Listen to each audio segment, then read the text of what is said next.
बिस्मिल्लाहिर्रहमानिर्रहीम।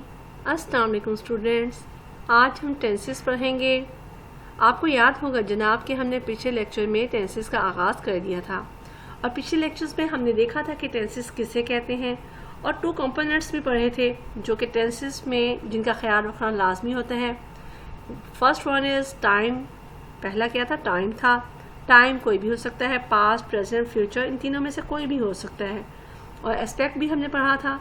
जो दूसरा कंपोनेंट था वो एस्पेक्ट था। एस्पेक्ट प्रोग्रेसिव भी हो सकता है और परफेक्टिव भी हो सकता है। प्रोग्रेसिव मीन के अभी काम जारी है और परफेक्टिव मीन के काम मुकम्मल हो चुका है। अगर आपको ये याद है तो चलिए आइए अब देखते हैं। आज हम शॉर्टली टेंसेस देखेंगे और नेक्स्ट लेक्चर में हम डिटेल से सेपरेटली टेंसेस के बारे में पढ़ेंगे इंशाल्लाह। There are 12 verb tenses in the English language. ये मैंने आपको पिछले लेक्चर में भी बताया था कि बेसिक जो टेंसेस हैं वो तो 3 हैं, प्रेजेंट, पास्ट एंड फ्यूचर। लेकिन उनके फर्दर और भी 4 टेंसेस हैं। तो टोटल कितने हुए? 4/3 is equal to 12 verb tenses. तो टोटल कितने हुए? 12 वर्ब टेंसेस। यानी इंग्लिश लैंग्वेज में जो हैं वो टोटल 12 टेंसेस हैं। 4 प्रेजेंट की कैटेगरी में आते हैं, 4 पास्ट की और 4 फ्यूचर की। तो सबसे पहले आप देखें प्रेजेंट टेंस में प्रेजेंट सिंपल टेंस आएगा, प्रेजेंट कंटिन्यूस पढ़ेंगे, प्रेजेंट परफेक्ट और प्रेजेंट परफेक्ट कंटिन्यूस। इसी तरीके से हम पास्ट टेंस में भी past simple, past continuous, past perfect और पास्ट परफेक्ट कंटिन्यूस सीखेंगे। पास्ट सिंपल को या सिंपल टेंस जो है उसे हम इंडेफिनिट टेंस भी कहते हैं। फ्यूचर टेंस में भी हम future simple, future continuous, future perfect और फ्यूचर परफेक्ट कंटिन्यूस सीखेंगे। अगर आप गौर से देखें तो पास्ट, प्रेजेंट और फ्यूचर में चारों में एक ही नेम के टेंसेस हैं, सिर्फ टाइम का डिफरेंस है। तो जनाब आपने भी जब ये टेंसेस बनाने हैं तो आपने टाइम का ज़रूर ध्यान रखना है, उसी के हिसाब से आपने रूल्स अप्लाई करने हैं। आज हम रूल्स शॉर्टली पढ़ेंगे। नेक्स्ट लेक्चर से इंशाल्लाह हम इन 12 जो टेंसेस हैं इनको हम डिटेल से सीखेंगे और सेपरेटली सीखेंगे ताकि आपको इजीली समझ में आए। तो आइए जनाब देखते हैं कि प्रेजेंट टेंस बनाना जो सिंपल है, प्रेजेंट टेंस का फर्स्ट फॉर्म कौन सा था? सिंपल प्रेजेंट टेंस यानी इनडेफिनिट टेंस। तो देखते हैं कि उसको बनाने के क्या रूल्स हैं। सबसे पहले तो हम देखते हैं कि स्ट्रक्चर क्या है उसका। तो जनाब आपको सेंटेंस का स्ट्रक्चर तो मालूम ही होगा, अगर नहीं मालूम तो जहन में रहे कि सेंटेंस जब भी आप बनाते हैं तो सबसे पहले सब्जेक्ट यूज़ होता है, फिर वर्ब और उसके बाद हम ऑब्जेक्ट यूज़ करते हैं। ठीक है, ये भी मैं किसी दिन इसके बारे में डिटेल से वीडियो बनाऊंगी कि ऑब्जेक्ट किसे कहते हैं, वर्ब किसे कहते हैं और सब्जेक्ट किसे कहते हैं। आज मैं मुख्तसरन आपको बताना चाहूँगी कि कभी कभी हम हेल्पिंग वर्ब भी वर्ब से पहले यूज़ करते हैं, लेकिन आज हम सेंटेंस नहीं, आज हम सिंपल प्रेजेंट टेंस का देखेंगे कि इसका स्ट्रक्चर भी सेम वही है। सबसे पहले सब्जेक्ट यूज़ होगा, फिर वर्ब यूज़ होगा, उसके बाद एस या ई एस का इजाफा किया जाएगा वर्ब के साथ और उसके बाद ऑब्वियसली ऑब्जेक्ट यूज़ होगा। अगर करना है तो कर लें, नहीं कंप्लीट अगर मीनिंग होता है उसका बगैर ऑब्जेक्ट के तो आप ऑब्जेक्ट ना भी यूज़ करें तो सेंटेंस ठीक होगा। देखिए जनाब अब हम देखते हैं। For example I eat fruit daily. I के साथ ईट यूज़ हुआ, ठीक है, वर्ब की फर्स्ट फॉर्म यूज़ हुई। V1 का मतलब है वर्ब की फर्स्ट फॉर्म और फ्रूट ऑब्जेक्ट है। डेली जो है वो आपको मालूम है कि एडवर्ब को कहते हैं। ठीक है, और नेक्स्ट है Ayesha कुक्स breakfast for his mom each morning. यहाँ भी आयशा सब्जेक्ट है। सब्जेक्ट कहते हैं काम करने वाले को, फाइल पढ़ा है ना उर्दू में, उसी को हम इंग्लिश में सब्जेक्ट कहते हैं। तो आयशा जो है वो सब्जेक्ट है। कुक्स, अब कुक जो है वो वर्ब की फर्स्ट फॉर्म है जिसके साथ हमने एस का इजाफा किया है। इसका इजाफा क्यों किया जाता है? एस या इसका इजाफा कहाँ होता है, क्यों किया जाता है? इंशाल्लाह नेक्स्ट लेक्चर में मैं इसके बारे में डिटेल से बताऊंगी आपको। आज आपको मैं शॉर्टली बता रही हूँ ताकि आपका जो डर है टेंसेस के बारे में, जो खौफ है, वो ख़त्म हो जाए, और जब आप यूज्ड टू हों तो आपको नेक्स्ट लेक्चर में जब मैं डिटेल से बताऊँ तो आपको ईजीली समझ में आए। ब्रेकफास्ट जो है वो भी ऑब्जेक्ट है, फॉर और आपको पता है प्रिपरेशन है, हिज प्रोनाउन है, और मॉम भी ऑब्जेक्ट है। ईच मॉर्निंग जो है वो एडवर्ब है, ठीक है। नेक्स्ट आ जाता है जी प्रेजेंट कंटिन्यूस टेंस। तो जनाब प्रेजेंट का जो सेकंड टेंस है वो है कंटिन्यूस टेंस। कंटिन्यूस का मतलब आप कंटिन्यूस से खुद ही पहचान सकते हैं कि कंटिन्यू का तो मतलब ही ये होता है कि जारी, यानी जो कंटिन्यूस नॉन स्टॉप काम हो रहा हो, ठीक है, अभी कंप्लीट ना हुआ हो। तो प्रेजेंट कंटिन्यूस टेंस में ऐसा ही कुछ है कि इसका स्ट्रक्चर है, सबसे पहले सब्जेक्ट यूज़ होगा, फिर उसके बाद इज़, एम, आर यानी हेल्पिंग वर्ब यूज़ होगा, जिसे आप ऑक्सिलरी वर्ब भी कहते हैं, और उसके बाद हम वर्ब यूज़ करेंगे, लेकिन वर्ब के साथ एस का इजाफा नहीं किया जाएगा, बल्कि वर्ब के साथ ING का इजाफा किया जाएगा, जो कि कंटिन्यूस टेंस की सबसे बड़ी पहचान है। और ING का मीनिंग ही ये है कि अभी काम जारी है।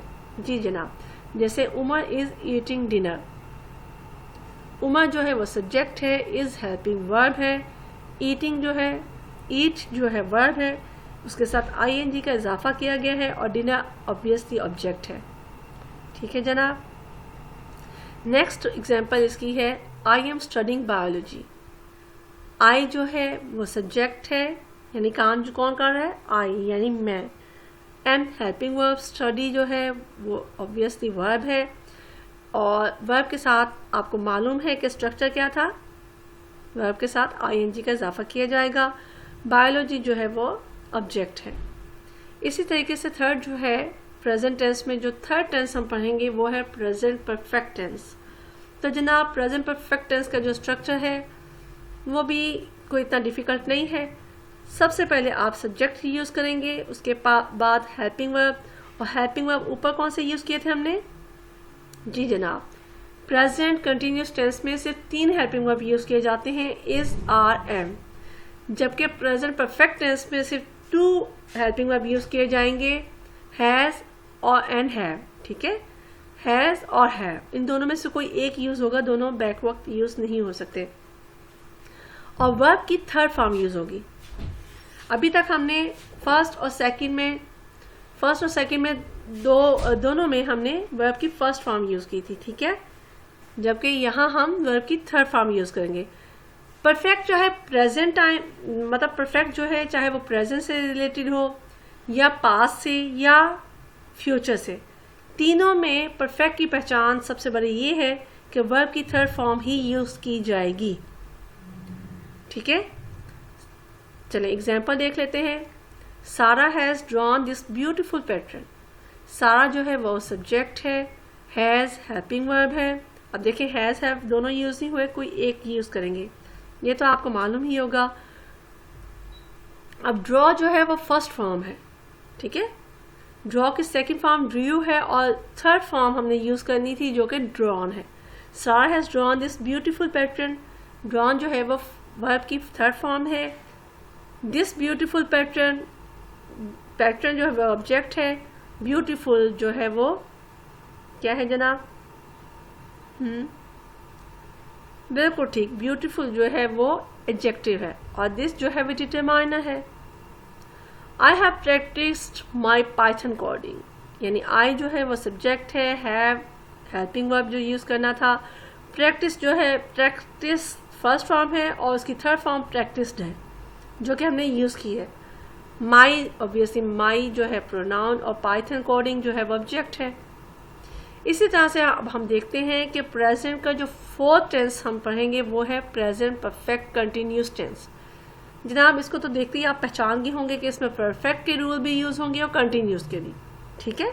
अभी आपने सेपरेटली पढ़ा था ना प्रेजेंट परफेक्ट, पहले सबसे पहले हमने कंटिन्यूस और फिर उसके बाद परफेक्ट देखा था।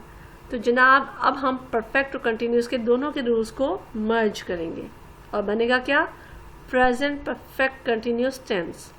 स्ट्रक्चर इसका जनाब ये है कि सबसे पहले आप सब्जेक्ट यूज़ करेंगे, परफेक्ट में हमने हैज़ हैव का यूज़ किया था ना, तो जनाब यहाँ भी हम परफेक्ट का जो हैज़ हैव है वो यूज़ करेंगे और उसके बाद हम बीन का इजाफा करेंगे, ठीक है। और वर्ब के साथ चूँकि कंटिन्यूस की पहचान क्या थी, मैंने क्या बताया था जी, very good, ING. ING continuous की सबसे बड़ी पहचान थी जो हमने पीछे पढ़ी थी। यहाँ भी हम वर्ब के साथ आईएनजी का यूज़ करेंगे, वर्ब की फर्स्ट फॉर्म के साथ, ठीक है।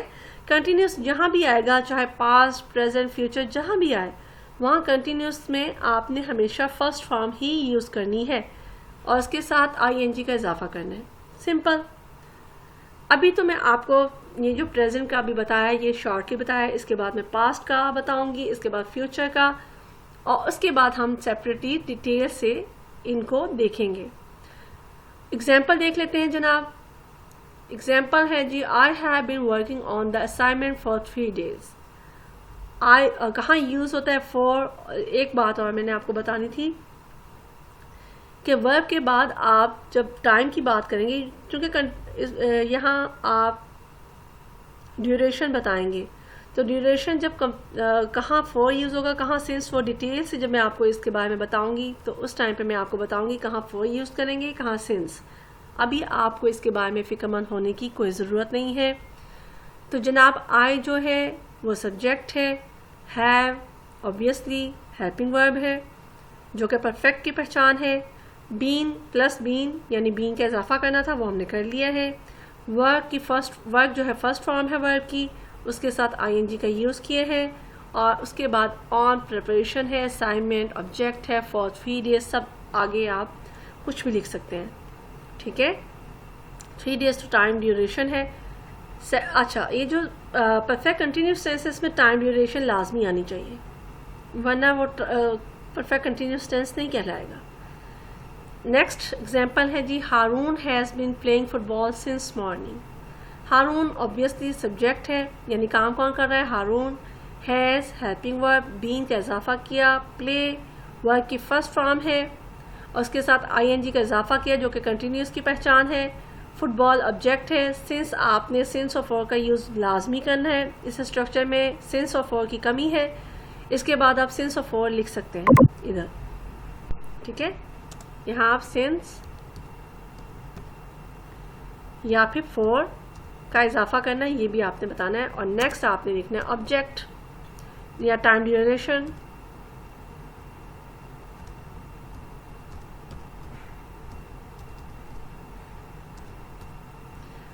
ठीक है जनाब, यानी सबसे पहले सब्जेक्ट, फिर हैज़ या हैव, फिर बीन का इजाफा करेंगे, फिर वर्ब के साथ आईएनजी का यूज़ करेंगे, उसके बाद सिंस और फॉर यूज़ करेंगे और ड्यूरेशन भी बीच में लास्ट में आप यूज़ करेंगे, ठीक है। I hope you understand it. तो जनाब जब मैं आपको डिटेल से बताऊंगी तो आपको इजीली इंशाल्लाह इसकी समझ में आ जाएगी। आपका काम ये है कि आप इस वीडियो को बार बार देखें और देखें कि क्या स्ट्रक्चर है और ख़ुद से कोई बहुत से सेंटेंसेस बनाने की कोशिश करें, इसकी बहुत ज़्यादा प्रैक्टिस करें ताकि आपका कॉन्सेप्ट क्लियर हो। और नेक्स्ट लेक्चर में बहुत स्लो पढ़ाऊँगी, अभी तो मैंने आपको चूँकि शॉर्टली पढ़ाना था समझाया है। इंशाल्लाह नेक्स्ट लेक्चर में बहुत डिटेल से आपको समझाऊंगी। अब आपको मालूम ही होगा कि ईद उल अज़हा आने वाली है, तो हो सकता है कि अब मैं जो वीडियो शेयर करूं या पोस्ट करूं वो ईद के बाद ही करूं। तो जनाब फिक्रमंद ना होइएगा, क्योंकि ईद की तैयारियों में मुझे शायद मसरूफियत में टाइम ना मिले वीडियो पोस्ट करने का, लिहाजा हो सकता है कि ईद के बाद आपको मेरी वीडियो मिले। तो आप फिक्रमंद बिल्कुल ना होइएगा। नेक्स्ट लेक्चर तक के लिए अस्सलाम वालेकुम वरहमतुल्लाहि वबरकातुहू।